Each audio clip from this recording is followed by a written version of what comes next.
అధ్యాయం 4 శ్లోకం 8 పరిత్రాణాయ సాధూనా వినాశాయ చ దుష్కృతాం ధర్మ సంస్థాపనార్థాయ సంభవామి యుగే యుగే. అధ్యాయం 4 శ్లోకం 8. ఈ శ్లోకంలో శ్రీకృష్ణుడు తన అవతారాల యొక్క దైవిక ఉద్దేశ్యాన్ని వివరిస్తాడు. ఎప్పుడైతే ధర్మం క్షీణించి అధర్మం పెరుగుతుందో అతను భూమిపై ప్రత్యక్షమవుతాడని వివరించాడు.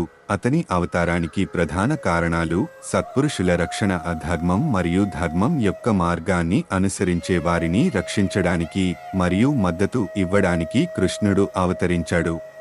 దుష్టుల వినాశనం, అతను చెడు మరియు అధర్మ శక్తులను నాశనం చేయడానికి వస్తాడు.